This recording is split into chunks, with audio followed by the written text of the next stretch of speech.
Well, I'd just like to say that the memorandum of understanding the ICO has with GCP is very dear to my heart, especially since it was the first one I signed after becoming executive director here at the ICO. So I'm very pleased with our collaboration so far and to share the best practices developed by the GCP with the wider ICO membership.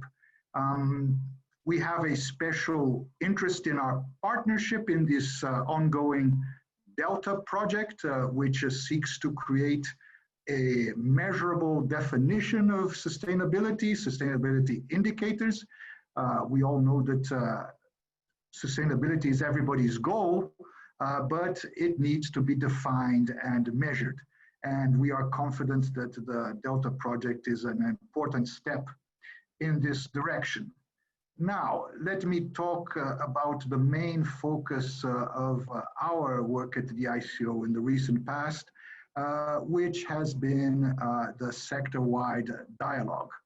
And the objective of this dialogue is to find ways in which to make the world coffee sector sustainable. And it started with 5 consultative events during last year. The GCP participated in several of these.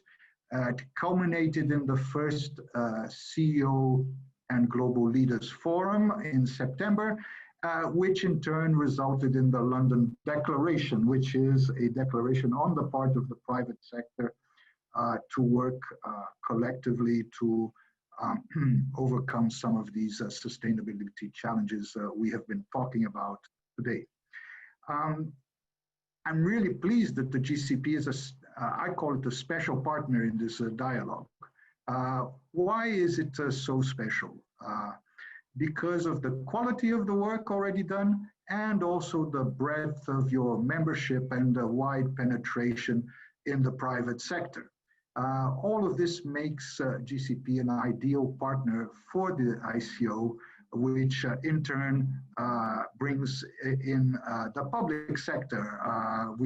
Our membership, the governments represent about 99% of world coffee production and 66% of consumption.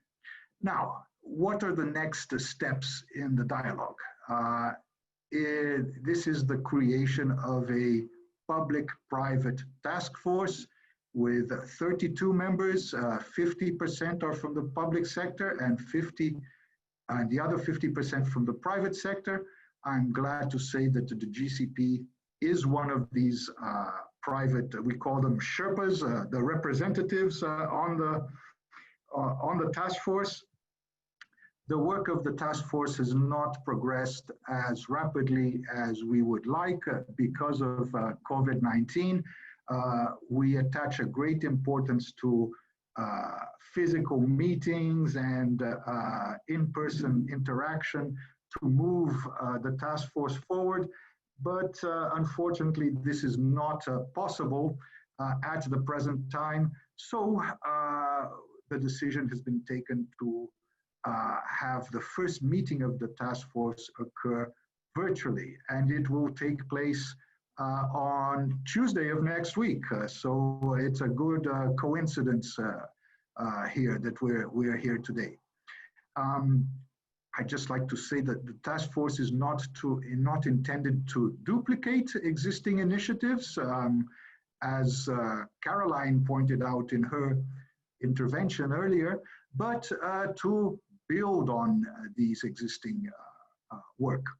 And here we find several important points of convergence with the GCP call to action.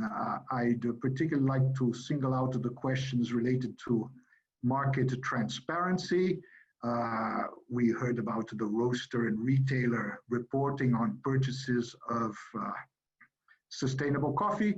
And we also talked about just now about the Delta project and standardized indicators.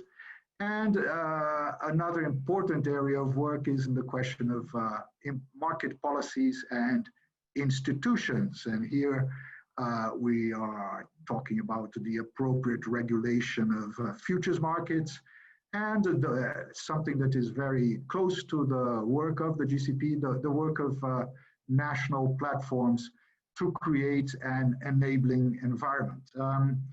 During the present meeting, there were two points that were raised that I think are interesting and that we could develop further. I've already mentioned the question of futures markets, and you were talking about setting up a working group. Maybe, I don't know if you allow observers or people from outside to participate, but that might be an interesting area of collaboration. And also, I think the question of a definition of what constitutes sustainable coffee. I've been talking to these Sherpas in preparatory meetings over the last couple of weeks, and several of them have brought up the need to have a definition of what constitutes sustainable coffee. So I will close there, but just to say that I think we have done quite a bit together, but there's much more that we can do. And I look forward to working with you. Thank you very much.